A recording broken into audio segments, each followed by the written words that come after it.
Hi friends, welcome back to Sreemas kitchen. இன்றைக்கி சாஃப்டாக எப்படி சப்பாத்தி செய்கிறதுன்னு சொல்லிட்டு தாங்க நம்ம பார்க்க போகிறோம். இந்த மெத்தடில் நீங்கள் சப்பாத்தி செய்யும்போது பாருங்கள், 3 விரலால் நல்லா இந்த மாதிரி சாஃப்டாகவே நம்ம எடுத்துடலாம். பாருங்கள், இதுக்கு சைட் டிஷ்ஷாக குருமா வச்சுக்கலாங்க. ரொம்ப டேஸ்ட்டாக இருக்கும். இப்போது அதை நம்ம எப்படி செய்யலாம் அந்த சாஃப்ட் சப்பாத்தின்னு சொல்லிட்டு பார்க்கலாம். நான் ஒரு 1/4 kg கோதுமை மாவு எடுத்து வச்சுருக்கேங்க.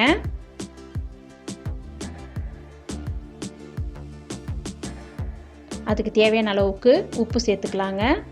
ஒரு 2லிருந்து 2.5 ஸ்பூன் சேர்த்துக்கலாம். இப்போ நம்ம நல்லா மிக்ஸ் பண்ணி விட்டுக்கலாங்க. இது கொஞ்சம் வெதுவெதுப்பான வாட்டர் நம்ம ஊற்றிக்கலாங்க. கொஞ்சம் கொஞ்சமாக ஊற்றிட்டு இந்த மாதிரி மிக்ஸ் பண்ணி விடுங்க. ஒரே நேரமாக ஊற்றக்கூடாது.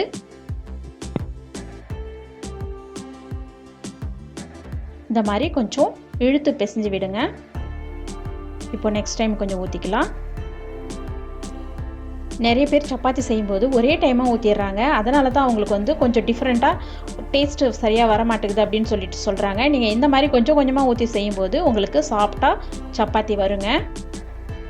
இதுதாங்க இதனுடைய ட்ரிக்ஸே. பாருங்கள்,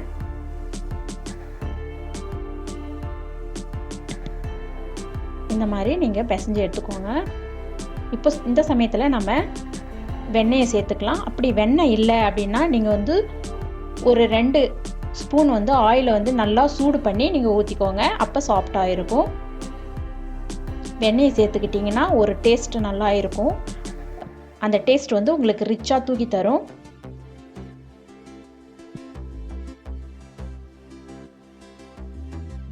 இந்த மாதிரி பிசைஞ்சு எடுத்துக்கலாங்க. நம்ம எந்த அளவுக்கு சாஃப்டாக அந்த சப்பாத்தி மாவு பிசைகிறோமோ அந்த அளவுக்கு நம்மளுடைய சப்பாத்தி மிருதுவாக இருக்கும். அதே சமயத்தில் டேஸ்ட்டும் கொடுக்கும்.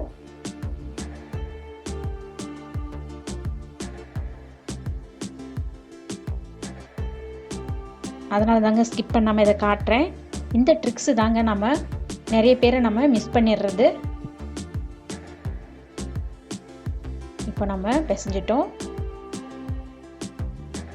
இதை நம்ம மூடி போட்டு வச்சிடலாங்க. ஒரு 1 ஹவருக்கு நல்லா மூடி வச்சிடலாம்.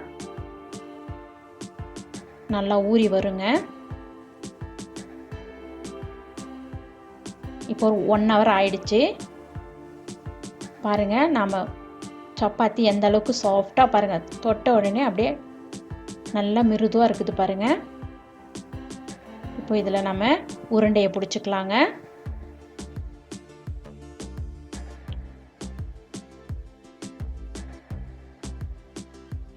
நல்லா ஷேப்பாக பிடிச்சிக்கோங்க. கொஞ்சம் மாவை அதில் வச்சு பிடிச்சிங்கன்னா ஈஸியாக இருக்கும். இல்லைன்னா எண்ணெய் கூட தடவிக்கலாம் கையில். உங்களுடைய விருப்பம் தாங்க அது.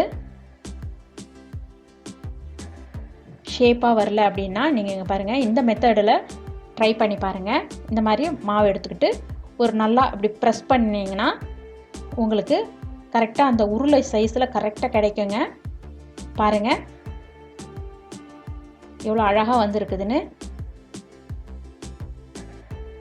இப்போ நம்ம தீத்திக்கலாம். நிறைய பேர் ஆயில் வச்சு தீத்துவாங்க. அதை விட நீங்கள் இந்த மாதிரி மாவு போட்டு தீர்த்துத்தவங்க நல்லா உங்களுக்கு ஈஸியாகவும் இருக்கும். அதே சமயத்தில் எடுத்தும் போட்டுடலாம். நான் பக்கத்திலே நல்லா சூடு பண்ணி வச்சுருக்கேங்க. தோசைக்கல் நல்லா சூடாகிட்டு இருக்கட்டும். நீங்கள் தீத்திக்கோங்க.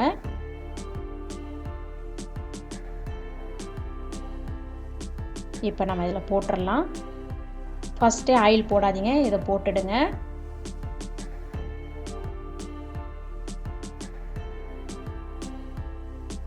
ஒரு ஆயில் ஒரு ஸ்பூன் அளவுக்கு நம்ம மேலே விட்டுக்கலாம்.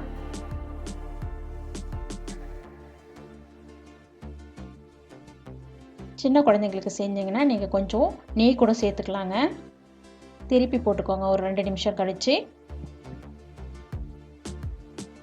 நல்லா உப்பி வருங்க இந்த மாதிரி நம்ம சப்பாத்தி செய்யும்போது. இப்போ திருப்பி போட்டுக்கலாம். சப்பாத்தி புதுசாக செய்கிறவங்களுக்கு நல்லா ஒரு ப்ரௌன் கலர் ஸ்பாட் மாதிரி வரும். அப்போ வந்து வெந்து வந்துருச்சுன்னு தெரியும். நீங்கள் திருப்பி திருப்பி போடணுங்க. நல்லா ஒரே சமயத்தில் விட்டுட்டிங்கன்னா அது வந்து கருகி போயிடும். நம்ம திருப்பி திருப்பி போட்டால் தாங்க நல்லா 2 பக்கமும் சாஃப்டாக நமக்கு கிடைக்கும். இந்த மாதிரி கொஞ்சம் அழுத்தம் கொடுத்தீங்கன்னா உங்களுக்கு நல்லா கீழையும் மேலேயும் வெந்து வந்துடும். பாருங்கள், வந்திருக்குது ப்ரௌன் கலர் ஸ்பாட்டு.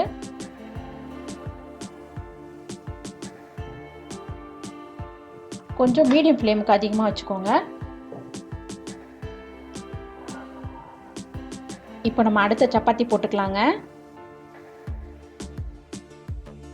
மேலே ஆயிலை விட்டுக்கலாம், சைடில் விடாதீங்க. மேலே விட்டிங்கன்னா தான் உங்களுக்கு அந்த சாஃப்டாக வரும். இது ஒரு டிப்ஸுங்க.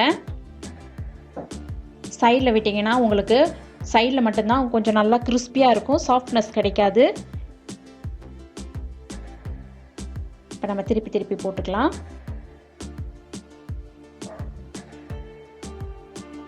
நமக்கு 2வது சப்பாத்தி சீக்கிரமாக வெந்து வந்துடும். ஏன்னா ஃபஸ்ட்டே நம்ம செய்யும்போது நல்லா சுட்டு இருக்கும் அந்த தோசைக்கல். இப்போ ரெடி ஆயிடுச்சு, நம்ம பரிமாறிடலாங்க. குருமா அதுக்கு தேவையானது நம்ம ரெடி பண்ணிக்கலாம். பாருங்கள் எவ்வளோ சாஃப்டாக வந்திருக்குன்னு. இது வந்து நீங்கள் ஃபுல் டே வரைக்குமே இதே சாஃப்ட்னஸோடு நல்லா இருக்குங்க. பாருங்கள் எவ்வளோ அழகாக வந்திருக்கு. சாப்பிட்றதுக்கு டேஸ்ட்டாக இருக்கும். நீங்கள் ஸ்கூலுக்கு கூட இந்த மாதிரி மெத்தடில் செஞ்சு கொடுக்கும்போது நல்லா சாஃப்டாக இருக்குங்க. உங்களுக்கு இந்த வீடியோ பிடிச்சிருந்ததுன்னா நம்ம சேனலை சப்ஸ்கிரைப் பண்ணுங்கள், லைக் பண்ணுங்கள், ஷேர் பண்ணுங்கள். வேறு ஒரு இன்ட்ரெஸ்டிங்கான வீடியோவில் உங்களை சந்திக்கிறேன் ஃப்ரெண்ட்ஸ். தேங்க்யூ ஃபார் வாட்சிங். Wish you happy cooking.